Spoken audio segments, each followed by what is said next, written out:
Hello, my friends, and welcome back to PlayStation Live from E3. That was a good way to open up that segment. What better transition from dancing into hardcore horror simulation is there? Meredith, professional horror fan, you're joining me. And we are very happy to have Stu from Firesprite. Thank you for coming. Yeah, thanks for having us. It's great. It's a long journey, but you made it. We're here in LA, and we're talking about the Persistence on PlayStation VR. That's right. In a nutshell, tell me what the Persistence is. Okay, so the Persistence is a first-person sci-fi horror game for PSVR. Okay, easy so far. Yeah, so you can see the game's running there. And so the setup is this.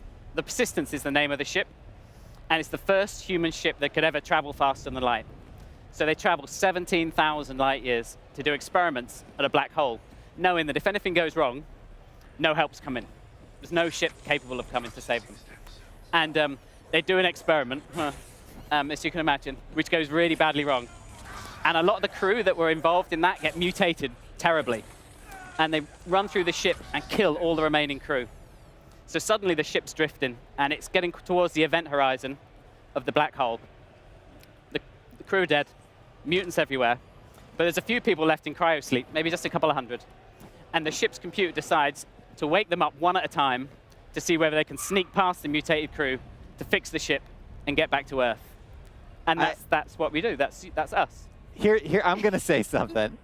When you go faster than light, nothing good ever happens. I know. There's a reason light is the fastest thing. I just love that as he's explaining it, I'm smiling bigger and bigger, and Ryan is looking more and more concerned. I was just like, this doesn't sound like a good time. I'm going to freak out. Yeah, that is, so first of all, I love science fiction horror. I think if I had to choose like a subgenre, I mean, I'm kind of like more into science fiction, but Meredith, you're like all over this genre, I am. right? Well, I think, you know, so many of us that love horror games, it's like, okay, you love horror, do you want to be in a horror game? It's like, maybe not, but when you put that in your first-person perspective, you're there, you're in it, everything around you, it's very visceral. What I love is the really inky blacks, all the shadows, because there is a lot of stealth involved in this, right? You have to hide. That's right, yeah. So the game is very much a case of you stealth a lot, because these guys are way, way, way stronger than you. The character you play, because every time you die, you wake a new character.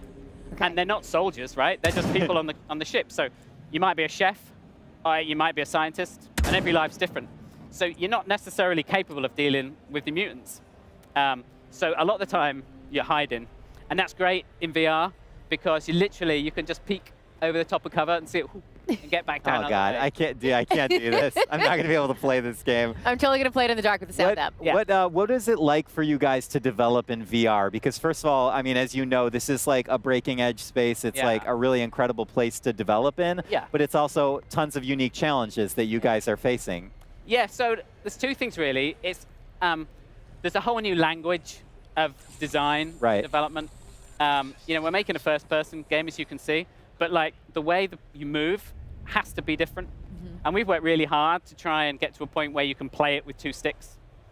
We offer various different ways, but there's a really good solution that works in VR to do with movement speed, acceleration, camera shake, depth of field. There's so many new ways you need to work in order to make it work really well in VR. Yeah, and to make it comfortable for the player as well, because you're experiencing it in a whole new way. Yeah, and it's pretty intense, right? Yeah. When you play it, there'll be like 2 or 3 of these guys, and they're bigger than you, and they're right in your face, and there's a lot of action going on.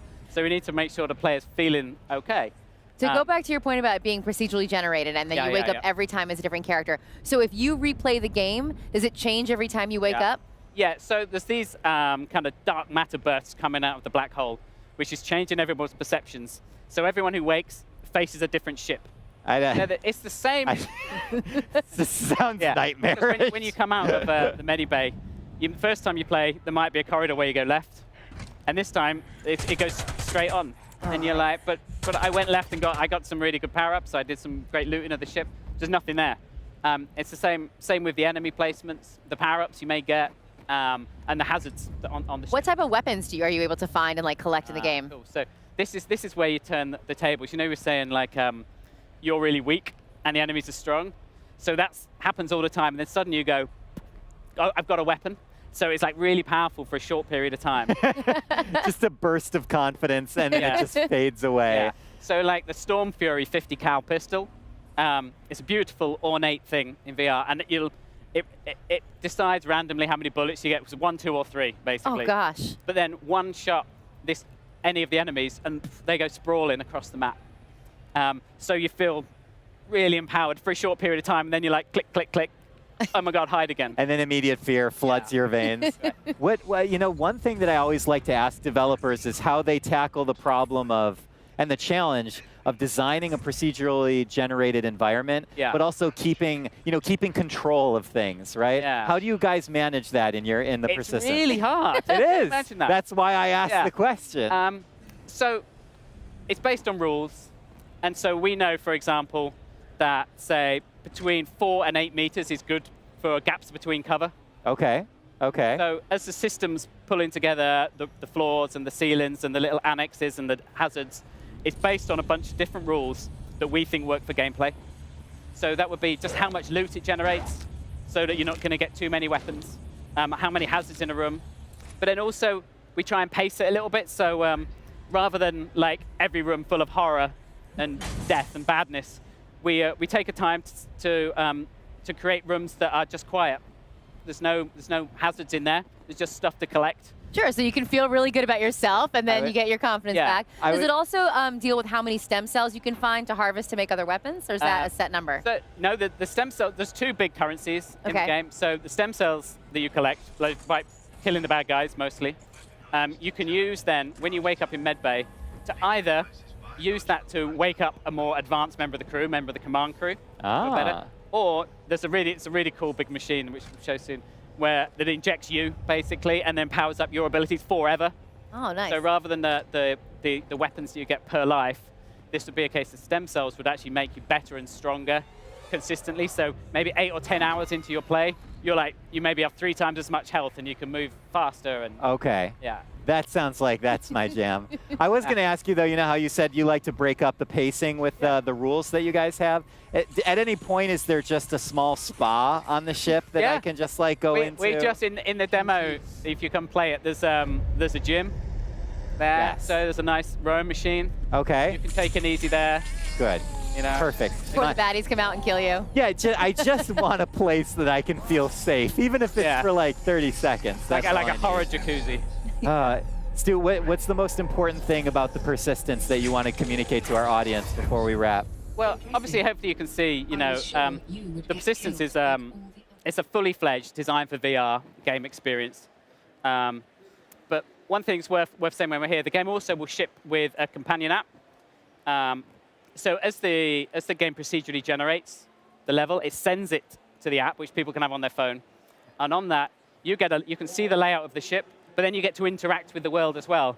So you can open doors, you can place distractors to move enemies around the level, you could freeze enemies that are attacking your friend, or if you want to play the other way, you could just drag loads of enemies just to kill your scaredy cat friends who are playing. So, I'm totally going to send all the bad guys your way, What we've learned on this great episode is I'll never play with Meredith, like ever. Stu, I really appreciate you coming on and talking about the persistence. Meredith, thank you for joining me. Sounds like you're excited about this. I am very excited about this. And what I also love, too, is the party game aspect. I mean, so many friends have game nights. Yeah. You know, and you book out a board game or whatever. Yeah. You know, this is a really fun way to break up game night. Yeah. I'm excited. I can't wait. PlayStation